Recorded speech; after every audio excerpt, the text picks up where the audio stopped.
The most important thing for me is building relationships. Yes, I know everyone laughs at me when I say this, but yes, over communicating, over follow up, everything you just go over and beyond for them.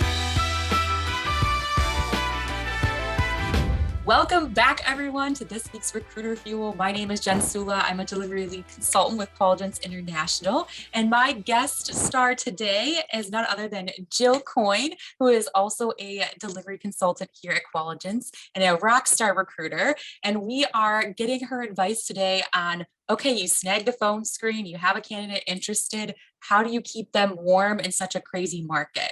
So Jill, thanks for hopping on and sharing some of your best practices today. Yes, Jen, thank you for having me. I'm excited to do this and to let you know some tips and some secrets that I use. Yeah, so I was going to say, kind of diving in, like, what is something that you have found that has surprisingly, if it could be any role that you are working on currently, which I know is a number of them and a number of different clients that all want something a little bit different. So, what advice would you give to recruiters out there for one of your unique roles that you are working on?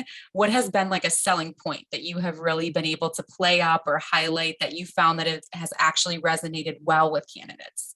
Being able to sell the company and what they really stand for. Like, for example, working with a client who is a very hands on company, and that's what they expect of their employees. So, finding someone in that meets their personality and culture is truly the best thing that you can do. And you don't really know that until you really get on the phone with them. You can say, the company's looking for this. Is this what you have? But to really go in depth and describe to a candidate what the company is looking for helps sell the position, because then they start making those connections saying, hey, I do that. That's exactly what I do. I'm excited about this, that this company does that as well.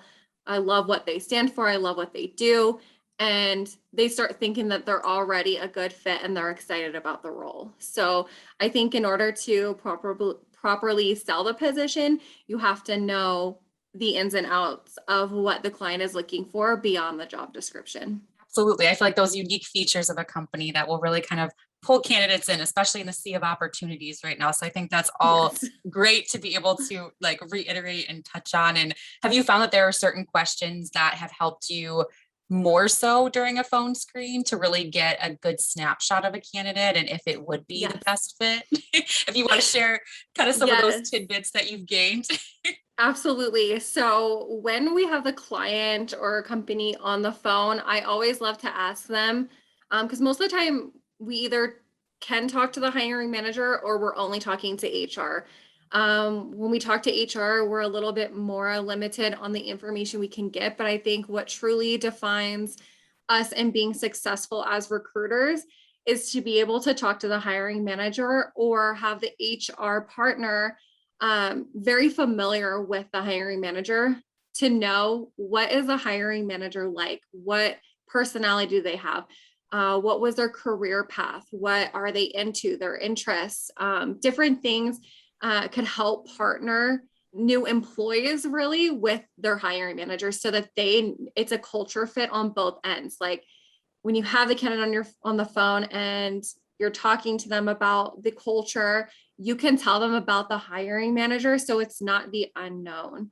And I feel candidates are a lot more interested in opportunities that we know a little bit about the hiring manager, to be able to speak to that, where they came from, how they started with the company, where they grew with the company, if the longevity is there. But I think what truly stands out in initial phone calls with the company is getting in depth about the hiring manager, what they expect, even if it's not on paper, what they truly want in an employee is really important to finding not only a good fit for the company, but also for the candidate to make sure that they know fully what they're getting into when they start. Absolutely. I think it's definitely important for them to to know the full picture of everything and know how that all connects. I know that's something that our team has seen a lot of success with, is being able to connect them for exploratory conversations, especially in a market like right now. In terms of if you are just helping a client with warming their pipeline. So some of our clients aren't hiring till 2022 or very close to the end of the year. So say that you have a position you're working on and the client has expressed that they just want you to be able to keep candidates engaged. What do you feel like are the best methods for any of our viewers out there in terms of keeping candidates interested, especially in a market where their attention is pulled in 20 different directions right now? Yes, these tips go beyond, I think they could go beyond just for even a company that's wanting to pipeline and keep candidates warm. But even during the interview process, when we get off of the phone with a candidate, how do we still keep them engaged? So these tips I feel could go both ways. But the most important thing for me is building relationships. Whether or not the candidate gets the position, it's important for them to have the trust in me. So what I like to do personally is I love to over communicate. That's one thing that, yes, I know everyone laughs at me when I say this, but yes, over communicating, over talking, over follow up, everything, you just go over and beyond for them. So what I typically would do in a situation like that is giving the candidate the timeline. I typically would say, hey, this client is not hiring until 2022. You have great talent. I love to just network with you. There doesn't have to be any strings attached to this scenario. As long as you're being honest with them, they'll be honest with you. So worst case scenario, you're their advocate in this market, especially if they are coming to you saying, hey, Jen, great following up with you again. Just want to let you know I do have another interview. They're going to tell you that instead of it come 2022 and you're like, hey, this client's ready to like get on, get the show on the road. Are you still interested? And they're like, yeah, I accepted an opportunity 3 months ago. You'll have that relationship with them so that they can keep you involved throughout a different hiring process if that's the route they decide to take. So I think the first thing is to over communicate. I typically follow up with candidates every other day, even if I don't have news. And then it could just be like, hey, just wanted to touch base, wanted to see how things are going. How's work? How's your family? Do you have any fun plans for the weekend? You take those notes and you make sure you bring that up in the next conversation. So I truly believe over communicating is a foundation of building a relationship with a candidate. But then I also love to give them tasks. And I say tasks, and it's not necessarily a task, but it's giving them points to look forward to. So after I get off the phone with them, I say, hey, I'm looking forward to seeing your most updated resume. If you could send that to me as soon as possible, I'll follow back up with you once I get it. That's another touch point. So they get the resume, you review it, and then give them feedback on their resume, which I do. And then I tell them, let's connect on LinkedIn. And then moving forward, I say, let's connect you with the company on LinkedIn so that there's another touch point and another thing for them to do to look forward to. That's what I try to do to keep candidates engaged and involved in the whole process. There's a few other things that I do, but I think it's more towards like keeping them warm in the sense of when the hiring manager is away and you want to make sure that they're staying, but to be as quick as possible with any communication is very important. So as soon as you find out anything, they're the first ones that you call, and not to sit on any information that you have that could help them in any way. So I feel like that's huge.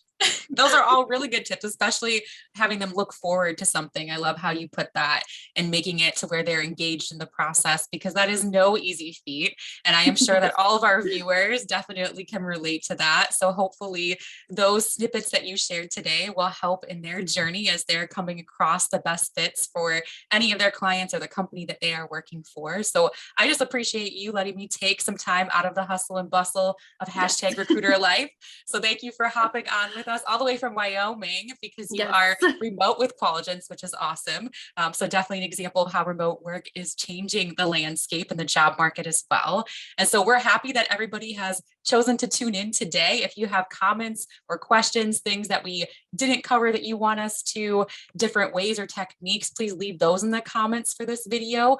We also have further education opportunities at our recruitmentedu.com under candidate focused recruiting. So definitely check that out. That can definitely help you continue to learn and grow. There's many good takeaways with the crazy market. So definitely hop on that. And if you are interested in participating in one of our Recruiter Fuel segments, feel free to send a note over to dsimmons@qualligence.com.